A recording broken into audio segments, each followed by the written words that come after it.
그 러시아 TV하고 회견을 하면서 네. 그 타인을 존중하는 법을 배워야 한다. 그렇게 되면은 누구든지 이렇게 억압할 필요가 없지 않느냐 이런 얘기를 했습니다. 이 발언이 뭔가 하면요. 바이든이 지난 주말에 그 CBS하고 심층 인터뷰하면서 푸틴을 좀 건드렸거든요. 유럽이 실제로 통합을 해서 푸틴이 더는 문제를 일으킬 수 없는 곳으로 내몰린다면 과연 어떻게 되겠습니까? 이런 얘기를 했습니다. 네. 그러니까 이제 푸틴이 지금 기분이 안 좋았겠죠. 그래서 이런 얘기를 했습니다. 이게 어떤 이유에서든지 누구를 지속해서 억압하면 꼭 문제가 생긴다. 가장 중요한 덕목은 타인을 존중하는 법을 배우는 거다. 여기에는 타협하는 능력도 포함된다. 이게 이제 바이든을 이제 우회적으로 비판한 건데, 글쎄요. 이 푸틴이 전쟁을 하면서 이런 말을 하니까 좀 아이러니하네요. 그러게요. 네, 선재규 선임 기자 나와 계십니다. 기자님 어서 오세요. 네, 안녕하세요. 네. 바이든 대통령 얘기를 좀 해볼까요? 가서 지금 뭐 일정들을 처리하고 돌아왔다고 전해지네요. 돌아온다고. 지금 이제 돌아오는 길에 네. 이제 귀국길이라고 그렇게 네. 오늘 새벽에 보도가 됐고요. 뭐 거길 왜 가느냐는 얘기가 미국에서 있었는데 저는 이번에 가서 별로 얻은 게 없습니다. 조금 전에 그 외신들이 들어온 걸 보면은 이집트 대통령이 그 국경을 열겠다 그래가지고 했는데 트럭이 지금 몇백 대가 지금 대기를 하는 모양인데 그 중에서 많게는 20대 정도 갈 수 있도록 허용하겠다 했고 커비 백악관 그 국가안보의 그 조정관 얘기도 트럭이 더 갈 수 있도록 최대한 그 노력을 하고 있다 이렇게 얘기를 하는데 지금 바이든 대통령이 이번에 가서 사실은 뭐 어제도 말씀드렸지만 그 네타냐후 만나고 암만으로 이동해서 그 요르단 국왕하고 이집트 대통령 그다음에 팔레스타인 자치정부 수반하고 사자 정상회담 하면서 이제 그 이스라엘의 그 입장 같은 걸 좀 이렇게 설득을 하려고 했던 모양인데 그게 이제 무산이 됐죠. 그래가지고 지금 뭐 얻은 게 사실 없습니다. 지금 이거 트럭 20대 간다는 거 외에는 지금까지 가시적으로 나온 게 거의 없습니다. 물론 팔레스타인 쪽하고 이쪽에 뭐 1억 달러 정도 인도적 지원한다는 얘기도 했고 그 이스라엘에 대한 그 지지 입장도 재확인을 했는데 네. 지금 바이든 대통령 입장이 아주 난감해졌습니다.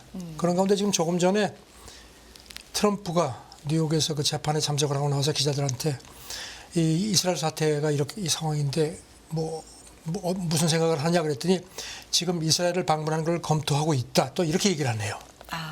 그 트럼프가 조용하다 싶었더니 네. 그 틈을 또 치고 들어갈 모양입니다. 네. 바이든 대통령에 대해서 뭐 중재자 역할에 대한 기대감이 당초에는 있었는데 여러 가지로 뭐 내외적으로 비판이 있겠습니다.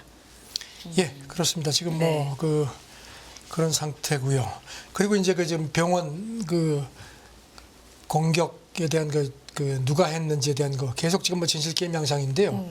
오늘 새벽에 쭉 보면은 이스라엘군 대변인도 이거는 우리가 안 했다는 그런 증거를 뭐 구덩이가 없다. 왜냐하면 공중에서 폭격을 했으면 거기 구덩이가 생기고 하는데 이제 그 어제도 그런 말씀드렸죠. 이거는 그 이슬라믹 지하드의 그 오폭이다. 뭐 이런 얘기를 했는데 지금 미국 정보 당국도 오늘 새벽 미국 언론 보도를 보면은 비슷한 내용을 내놨습니다. 네. 그리고 또 뉴욕 타임스는 자기들이 이 위성하고 여러 가지 뭐 적외선 데이터 같은 걸 통해서 그 병원이 그 공격받았을 그 시점에 그 가자지구 근처에서 로켓이 발사된 걸로 그러니까 팔레스타인 전투원이 있는 곳에서 로켓이 발사된 걸로 보이는 그런 또 증거가 나왔다는 겁니다. 네. 일단 그쪽으로 가는데 그래도 하마스 쪽에서는 아직까지 계속 이스라엘군 소용이라고도 주장을 하고 해서 조금 더 시간이 있어야 될 것 같습니다. 네. 이런 가운데 그 영국 외무장관이요. 네. 조금 이제 바이든 대통령이 어제 그 이스라엘 텔아비브 공항에 도착해서 이제 그 네타냐후 총리가 활주로까지 영접을 나왔죠. 얼마나 반갑겠습니까? 그래가지고 포옹하고 막 그랬는데 이제 그리고 나서 이제 회담하기 전에 이거는 다른 편 소행 같다. 내가 알기로는 이런 얘기를 했고 이제 그 다음에 이제 뭐 미국 정보당국 얘기도 이제 오늘 새벽에 나왔는데요. 여기 대해서 영국 외무장관이 조금 좀 제동을 걸었습니다. 어제 X 그 옛 트위터에 글을 올렸는데요. 성급하게 판단하지 말자. 그리고 병원의 피격 원인하고 관련해서 성급한 결론이 너무 많다. 그래서 흥분하지 말고 사실이 명백하고 정확하게 규명될 때까지 차분하게 기다리는 게 중요하다. 이런 얘기를 했습니다. 네. 그리고 지금 로이터 보도를 보니까 이 사람이 곧 중동을 갈 것 같습니다. 그리고 또 타스 통신 보도인데요. 이스라엘 주재 러시아 대사가 어제 자기네 그 러시아 TV하고 회견을 했는데 이 병원이 그 이제 가자 인민병원이요. 앞서 며칠 전에도 공격을 받았다는 겁니다. 그런데 그때는 이제 그렇게 인명 피해가 크지 않았는데 그래서 내가 이 말은 좀 꼭 해야겠다. 근데 이게 어떤 의미인지 모르겠습니다. 먼저 입원이 처음이 아니라 받았었다. 근데 그때 예. 인명 피해가 크지 그때는 뭐 않았다. 이번처럼 그렇게 크게 부각이 안 됐다는 얘기를 했습니다. 이게 또 러시아 대사가 이런 얘기를 하는 게 어떤 배경인지 모르겠습니다. 지금 네. 그리고 근데 하마스는 어제도 또 성명을 냈습니다. 바이든이 이렇게 뭐 병원 참사와 관련해서 맹목적으로 이스라엘 편을 든다 이렇게 또 비판을 했는데 저는 지금 계속 서방 언론들은 그 오폭적으로 그렇게 지금 하마스나 이슬라믹 지하드 쪽에서 로켓을 잘못 쏜 걸로 그렇게 지금 잡아가는데 글쎄요 영국 외무장관 얘기처럼 이거는 워낙 심각한 왜냐하면 이 자체가 지금 전쟁 판도를 바꿀 수 있는 그런 그렇죠. 변수가 됐기 때문에 네. 조금 더 냉정하게 보는 게 필요하지 않을까 싶습니다.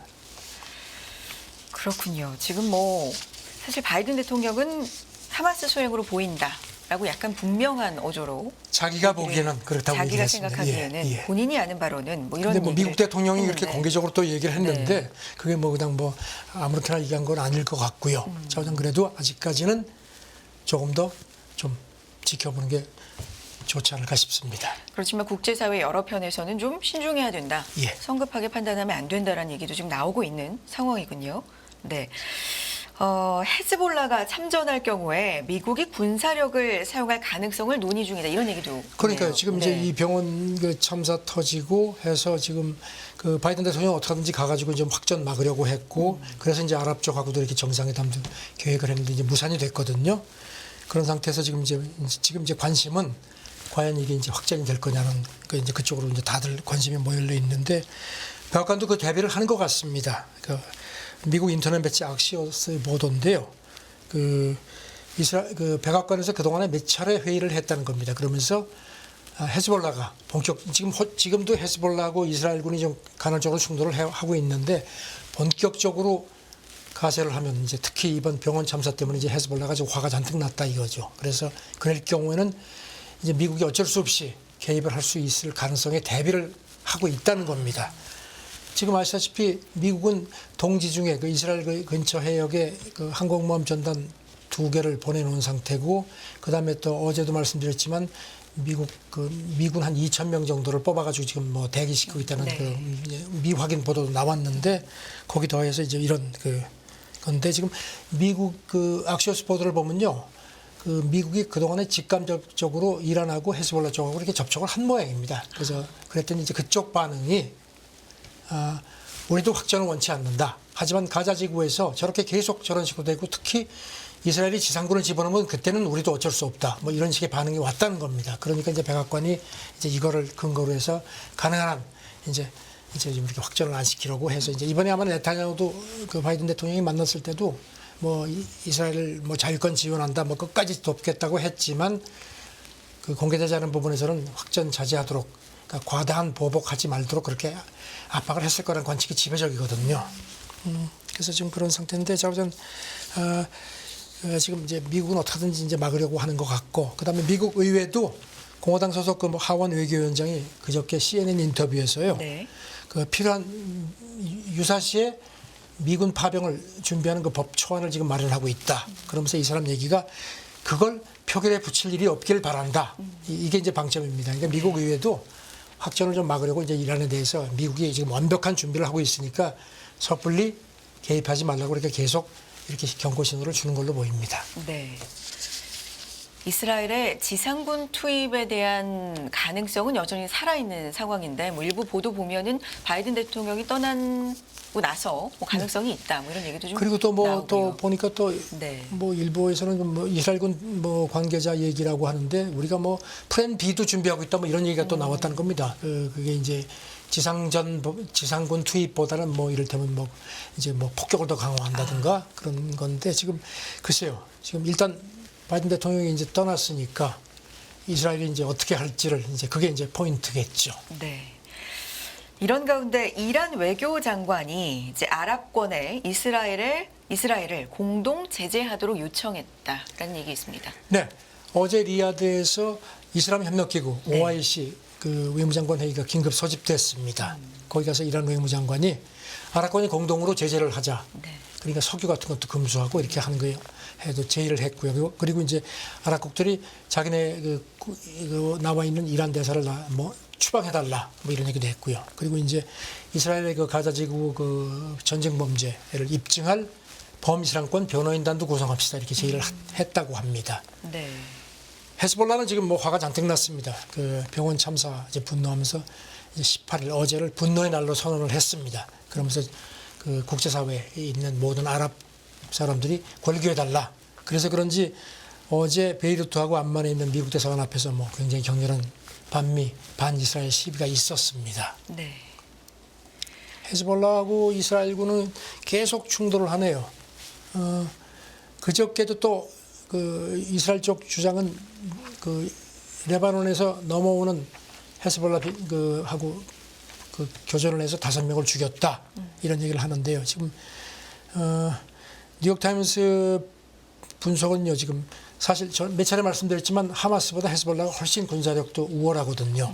그리고 또 이란 지원도 훨씬 더 탄탄한 상황이라서 진짜 가자 지구 문제가 더 심각해지면 이제 헤즈볼라가 본격적으로 참전을 하면은 헤즈볼라, 하마스 말고 또 다른 이슬람 무장 세력들도 도미노식으로 막 가세를 할 것 같다는 겁니다. 그렇기 때문에 이제 그거는 정말 미국이 가장 꺼리는 그런 그렇죠. 최악의 상황이 될 수 있다는 지적도 했습니다. 네. 어쨌든 지금은 이란도 그렇고 이렇게 확전하는 걸 좀 이렇게 꺼리는 그런 모습이 완연한 것 같습니다. 그래도 간밤에 뭐 어떤 시장과 금융시장과 연결된 이야기들을 보면 이란의 개입 가능성이라든지 이란의 목소리 이런 것들을 좀 주목하면서 유가 같은 것들은 좀 변동성을 보였기 때문에 그렇죠. 네. 이런 부분들 좀 볼 필요가 있을 것 같고요. 앞서서 병원 피격 진실 공방 얘기도 좀 전해 주셨었고 다음에 어떤 얘기 해볼까요? 지금 그러니까 이제 네. 이제 이래서 이제 월가 쪽에서 이제 네. 확전 분위기라든가 그러니까 월가도 지금 이제 연준이 저거 이번에 어떤 영향을 받을지가 관심인데 지금 CNN 비즈니스 보도를 보니까요. 네. 연준이 우크라이나 전쟁 때는 초기에 막 그냥 굉장히 민감하게 반응을 보이고 막 그냥 그 이사들도 그렇고 그 연방은 여는 총재들도 네네. 막 즉각적인 발언도 하고 막 러시아도 비판하고 했는데 우크라이나 이번에는 전쟁 때. 좀 조용하다는 겁니다. 아, 그리고 이제 몇 사람이 얘기를 하긴 했는데 네. 여전히 굉장히 좀 이렇게 조심스럽게 얘기를 하고 해서 그래서 이제 CNN 비즈니스 쪽에서 연준 대변인한테 이게 왜 그러느냐 그랬더니 대답을 안 하고 입을 다물었다는 겁니다.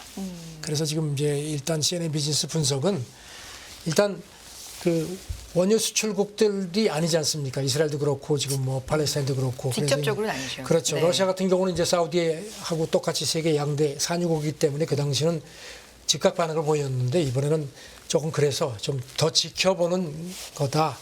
그래서 그런 거고 그다음에 또 한 가지 더는 우크라이나 전쟁 났을 때는 미국 내에서도 뭐 미국 국민 여론도 그렇고 정치권도 초당적으로 우크라이나를 지지를 하고 러시아를 비판을 했는데 이번에는 좀 상황이 다르다는 겁니다. 제가 몇 차례 말씀드렸지만 미국의 유대 사회 입김이 강하지만 이번에는 팔레스타인에 대한 어떤 그 동정심 같은 것도 못지않게 많이 나오고 해서 미국인의 감정이 상당히 복잡하게 얽혀 있는 점도 연준한테 조금 좀 영향을 준 거 아니냐 이렇게 또 분석을 하네요. 그리고 또 이번엔 미국 일방적인 편이 아니라 좀 의견이 그렇죠. 갈린다. 또 미국 뭐 바이든 행정부도 그렇고 네.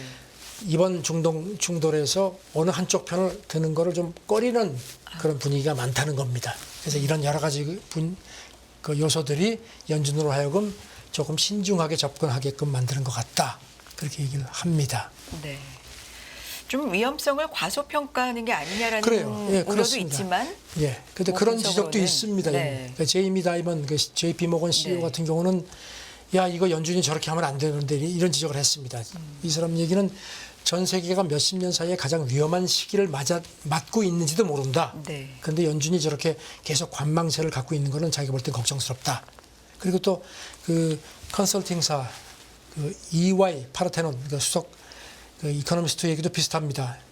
작년하고는 다르다는 겁니다. 지금은 그 부양책을 펴는 나라가 없다는 겁니다. 그래서 지금 왜냐하면 이제 그동안의 정부들이 그 코로나 때도 그렇고 해서 보조금 지급했던 게 거의 다 소진이 돼서 소비가 좀 되살아나야 되는데 소비가 좀 주춤하고 있는 상태인데 여기 유가가 만약에 폭등을 하게 되면 이건 심각해진다는 겁니다.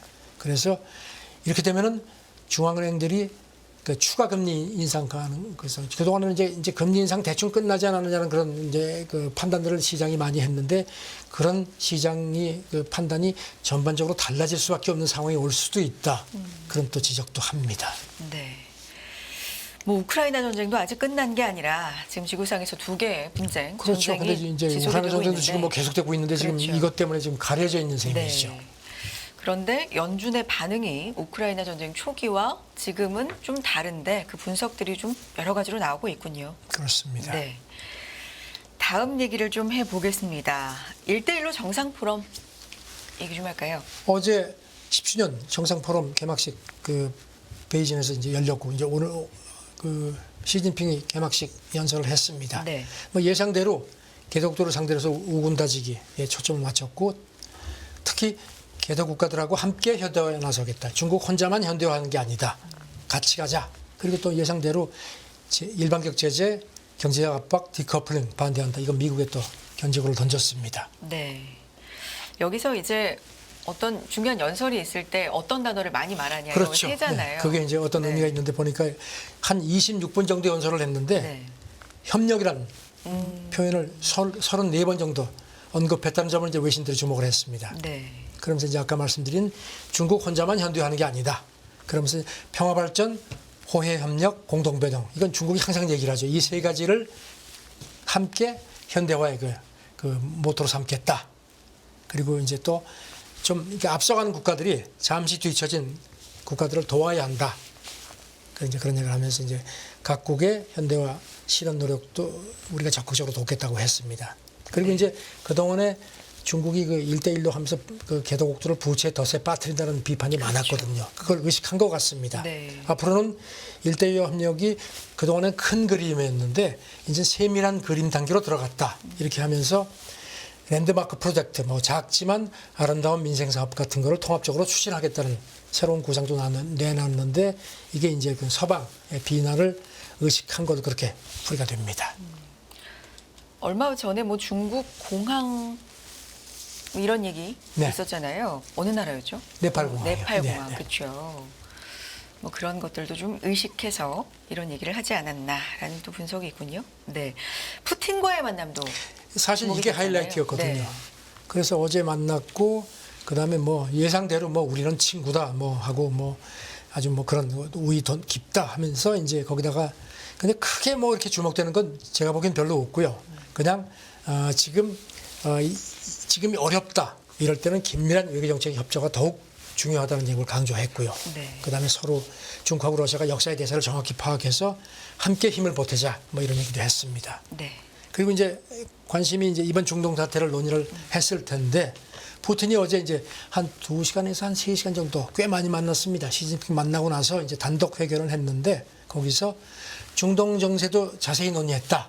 근데 기자들한테 이런 그 분쟁을 빨리 끝내도록 원하고 그다음에 이제 이번 병원 참사가 대화가 빨리 될 수 있는 어떤 계기가 됐으면 좋겠다 이런 얘기를 하면서 많은 얘기를 했는데 대단히 미안하지만 여러분들한테 공개하는 부분이 많은 걸 양해해달라 이런 얘기도 해서 약간 좀 궁금증을 높였습니다.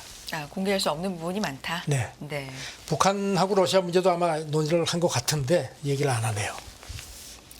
근데 지금 또 다른 전쟁의 당사국인 나라가 다른 또 전쟁에 대해서 언급을 그러니까요. 한다는 게 예. 상당히 좀 네. 자, 바이든 대통령을 또 비판을 하는 얘기를 했습니까? 그러니까 이제 전쟁 지금 방금 말씀하신 자기들이 전쟁을 하면서 남의 전쟁을 뭐라고 얘기를 하는 상황이 됐는데 네. 그저께 그 러시아 TV하고 회견을 하면서 네. 그 타인을 존중하는 법을 배워야 한다. 그러면서 누구든 억압할 필요가 그렇게 되면은 누구든지 이렇게 억압할 필요가 없지 않느냐 이런 얘기를 했습니다. 이 발언이 뭔가 하면요. 바이든이 지난 주말에 그 CBS하고 심층 인터뷰하면서 푸틴을 좀 건드렸거든요. 뭐라 그랬냐면은 유럽이 실제로 통합을 해서 그 푸틴이 더는 문제를 일으킬 수 없는 것으로 내몰린다면 과연 어떻게 되겠습니까? 이런 얘기를 했습니다. 그러니까 네네. 푸틴을 좀 그러니까 이제 푸틴이 좀 기분이 안 좋았겠죠. 그래서 이제 이런 얘기를 했습니다. 이게 어떤 이유에서든지 또는 이유가 없든지 누구를 지속해서 억압하면 꼭 문제가 생긴다. 그래서 가장 중요한 덕목은 타인을 존중하는 법을 배우는 거다. 여기에는 타협하는 능력도 포함된다. 이게 이제 바이든을 이제 우회적으로 비판한 건데 글쎄요.